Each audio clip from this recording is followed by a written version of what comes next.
Welcome to the Honest Dog Breeder Podcast with me, your host, Julie Swan, where each week we dive in to discuss all things dog breeding so you can build a breeding business you love, producing dogs that fulfill their owners' dreams. I believe you can have an honest dog breeding program that also pays the bills. So throw those pods in your ears while you're cleaning kennels. I'd love to join you. Remember the Adopt Don't Shop movement? I wish they were easier to forget. This movement pioneered this push towards making breeders bad and teaching the public that they were wrong for getting a dog from a breeder. It was in the movement's best interests, of course. How could unintentionally bred dogs ever compete with the quality of dogs that breeders produce? Dogs that are bred with intention, health tested, they have DNA evaluations on the coefficient of inbreeding, and years of study and evaluations on the bloodlines that they're working with. Simply put, they can't. Now, there is a dark side of dog breeders. The puppy mills who prioritize income over quality of life of the dogs. Those people are puppy mills. Interestingly, though, working on this side of the table, helping breeders, I would wager that less than 1% of all breeders would actually be puppy mills.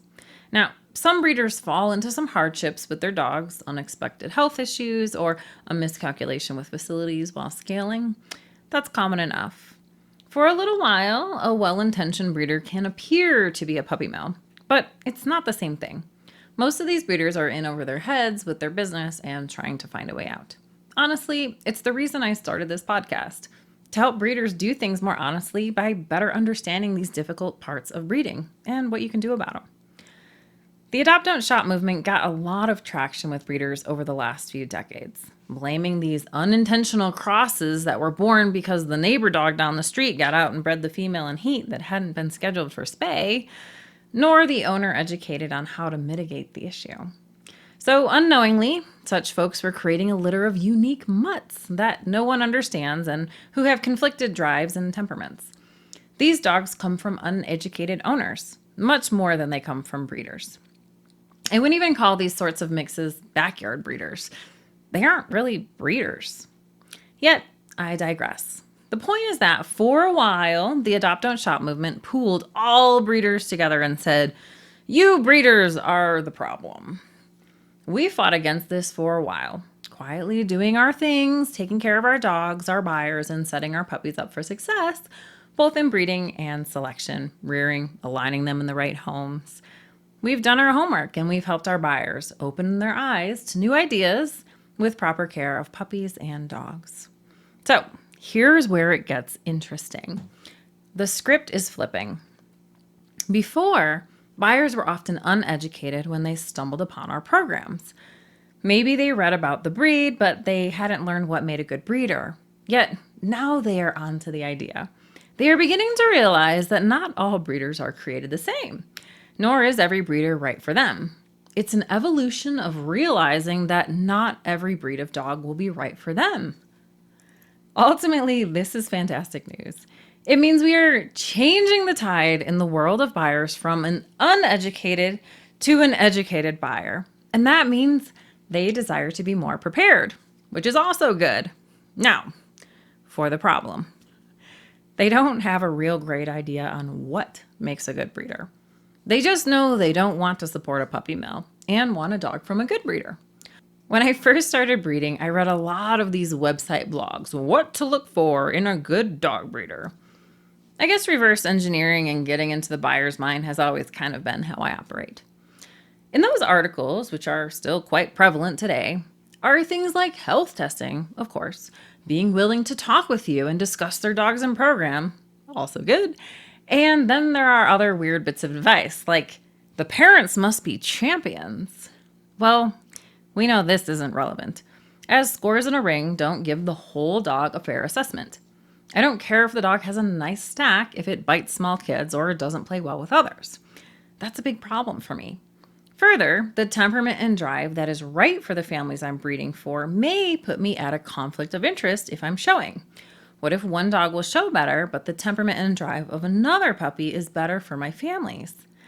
But the dog doesn't have the perfect ears or the right rear angulation.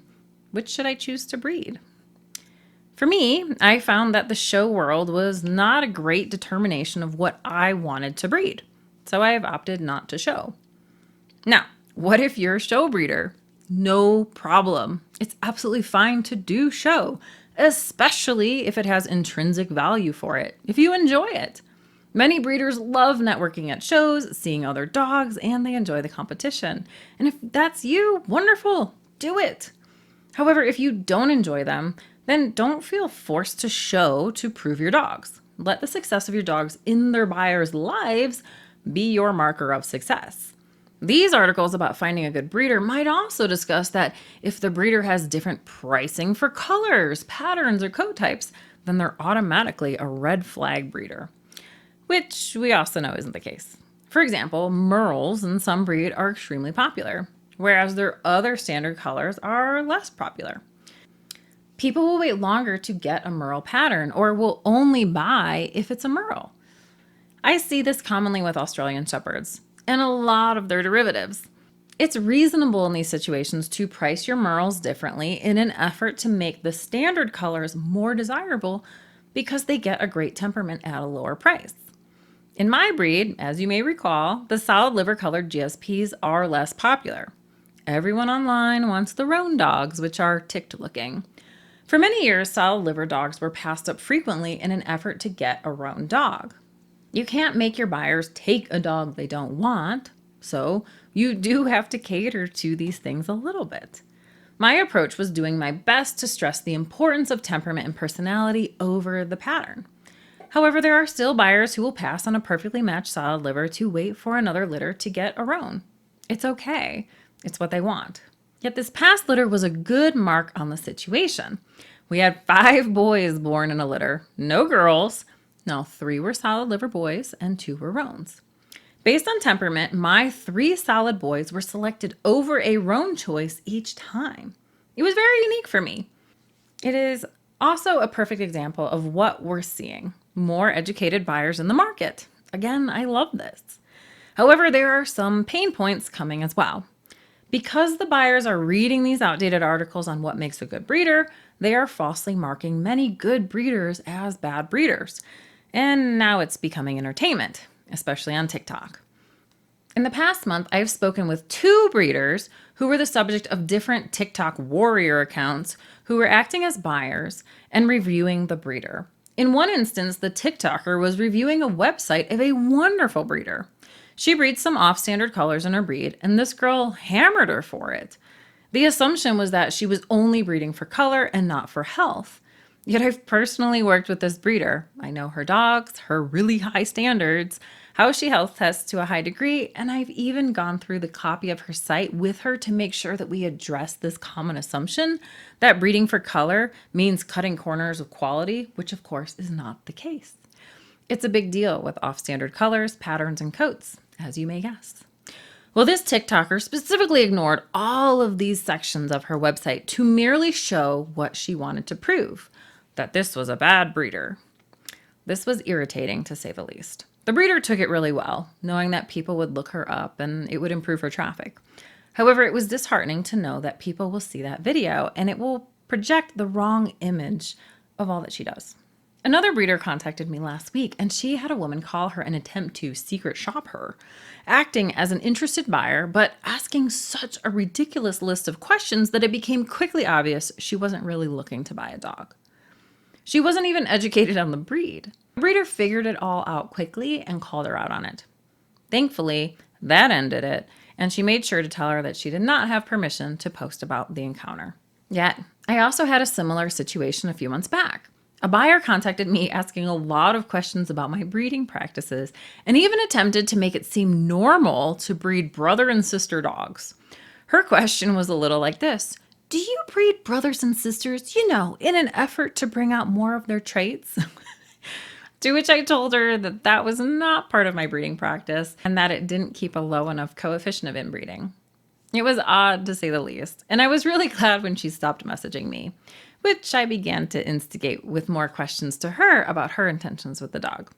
For all I know, she could have been one of those crazy TikTok accounts.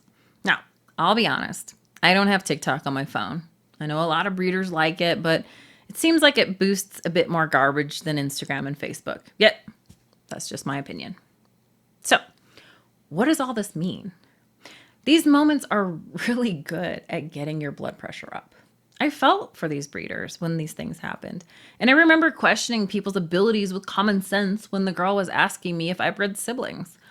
However, in the end, we have to see these things for what they are: a move towards more educated buyers. We want this. Well, at least we want more educated buyers. However, it does change the game for us a bit. In short, our buyers want more education and transparency so they can confirm that they have purchased from a good breeder and made a decision they are proud of. That's all they want. So how can we give it to them? As you may have guessed, this all comes down to educating our buyers while also being transparent. So great, Julie, what does that look like? It means that it's simply not enough to say what you do in your marketing materials and conversations with buyers, but you need to explain the why behind those decisions. There are thousands of decisions in breeding, as you know, so each decision was a decision you made. So why did you make it? What information went into that decision, and why did you ultimately choose what you did? For example, I still dock tails and remove dew claws on my German Shorthairs. This is a decision I made, and you may make a different one. For my dogs, I find that it doesn't affect their quality of life at all, but it greatly affects the quality of the situation with the dog in the home of my buyers. Many of my buyers have little kids, and my dogs are a bit reckless for the first few years. If I kept their long, skinny tails and tails that are the perfect height to knock a toddler over by hitting them on the side of the head, well, that causes a lot of problems for my buyers. It increases the probability that that dog will get locked up more or that the child will become afraid of the dog. Further, my buyers wouldn't see my dogs as respectable hunting dogs if I didn't dock their tails. They wouldn't see me as a professional hunting dog breeder. So, for my program, it makes the most sense. It's what they want.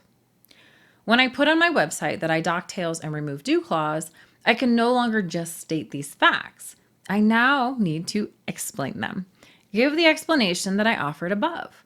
I have to make sure to address the benefit to the dog and the owner and how I've concluded and made this decision based on my experiences, and how I've made sure to track my dogs to make sure it hasn't been detrimental to their quality of life. The same goes for ENS and ESI. I can't tell you how many times I've gone to a breeder's website and they write that they do ENS and ESI and never explain it to the buyers. Buyers have no idea what that stuff is, and more importantly, they don't know why it matters and what the purpose is. So explain it. When you take these decisions you've made and explain them on your website, you will not only educate your buyers, but you'll also be more transparent, both of which can build trust and authority with your buyers. Some things you might worry will repel buyers if they knew, such as my dock tails. But at this time, I'm not going to change my practices.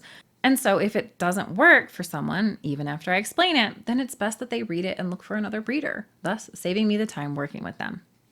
Now, before I let you go, one quick word of caution. Some breeders opt for sharing everything in an effort to have full transparency, and this can backfire. I am not suggesting you lie, but timing is important. For example, I've dealt with parvovirus before. I will share that with my buyers. However, when going through an active parvo infection with a litter, I didn't post about it on social media. The only people who needed to know were the current buyers of the litter whose puppies it was affecting. If someone asks, you shouldn't lie, but there's no need to advertise that you're struggling. That puts strain on your buyers, and it makes them worry you don't know what you're doing. It's hard for them to understand all the ins and outs of things like parasites or parvovirus, so it's best to wait to talk about those things until you've conquered them.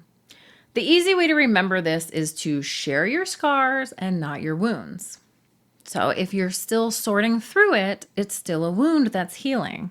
You need to let these things heal, aka find a solution and be through it before sharing.